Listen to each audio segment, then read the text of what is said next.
alors ne le croyez pas. Il a correspondu en tout point à la description, ce qui avait été énoncé à son sujet dans l'Écriture, jusqu'à sa mort même, son ensevelissement, sa résurrection, sa crucifixion, sa naissance, tout. Et en accomplissant son œuvre, il a correspondu à la description du voyant, du Fils de l'homme. Maintenant, il s'est révélé au long des âges de l'Église. Maintenant, regardez bien, au long des âges de l'Église, comme Fils de Dieu. Dieu, comme il est un esprit, le Saint-Esprit, il s'est révélé au cours des âges de l'Église, comme dans l'Assemblée, comme le Saint-Esprit au milieu des gens.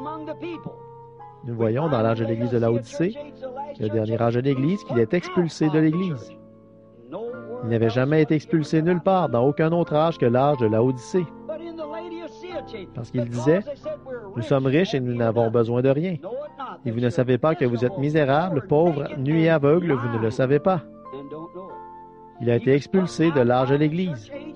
Et puis, selon Luc 17, il a dit, « Ce qui arriva au jour de Sodome arrivera de même à la venue du Fils de l'homme. » Or, il lisait dans la même Genèse que nous lisons. Remarquez à Sodome ce qui s'est passé. Qu'est-ce qu'il y a eu à Sodome? Abraham, il y a toujours trois catégories de gens. Il y avait Abraham, l'élu et appelé à sortir, qui était en dehors de Sodome même. Il y avait Lot, le membre d'église ou l'homme dénominationnel là-bas. Il s'est intégré à ce monde-là en étant le maire de la ville. Il s'assoyait à la porte, il était le juge, ce qui correspondait au maire. Et il y avait Sodome même. Donc, au temps du soir ou au milieu du jour, pendant qu'Abraham était assis sous son chêne, trois anges lui sont apparus. Deux d'entre eux sont allés à Sodome et ont prêché l'Évangile, ont cherché à faire sortir les gens de là. Ils ont refusé. Ils étaient pervertis. Lot et sa femme, eux seuls, et deux de ses filles se sont mis en route. Et sa femme est devenue une statue de sel. Mais celui qui est resté là a parlé avec Abraham, qu'Abraham a appelé Élohim, le Tout-Puissant.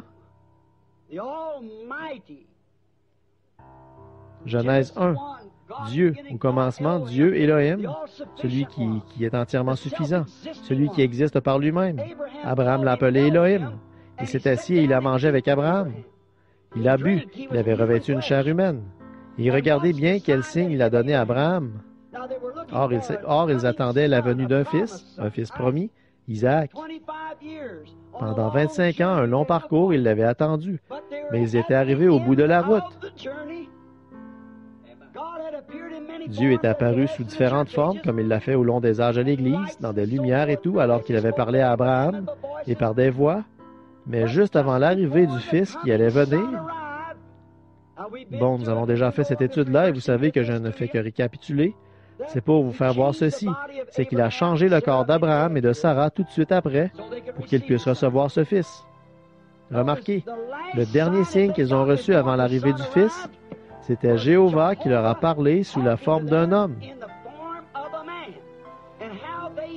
Et comment ils ont su qu'il s'agissait de Jéhovah? C'est parce qu'il a dit Abraham, pas Abram.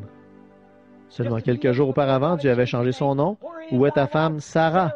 Non pas S-A-R-A-I, mais S-A-R-A, princesse. Et Abraham a dit, elle est dans la tente derrière toi. Il a dit, je, c'est un pronom personnel, je te visiterai selon ma promesse. Et à l'époque de la vie, les prochains 28 jours, il va arriver quelque chose à Sarah. Et Sarah, dans l'attente, a souri en elle-même et elle a dit, dans son cœur, comment cela peut-il se faire puisque je suis vieille et j'aurai du plaisir avec mon Seigneur qui est vieux aussi, Abraham? Et l'ange ou l'homme a dit,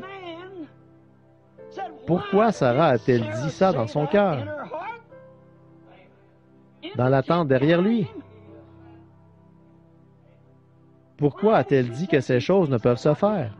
Voyez, un homme dans une chair humaine, comme un prophète, et pourtant c'était Élohim qui discernait la pensée qu'il y avait dans le cœur de Sarah, derrière lui. Et Jésus a dit, ce qui arriva au jour de Lot arrivera de même à la venue de la fin du monde. Quand le Fils de l'homme, pas le Fils de Dieu, quand le Fils de l'homme se révélera.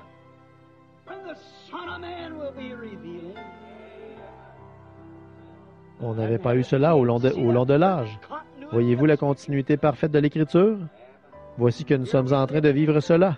Le mystère, même celui du baptême au nom du Seigneur Jésus et sans tomber dans la conception unitaire et ces autres choses.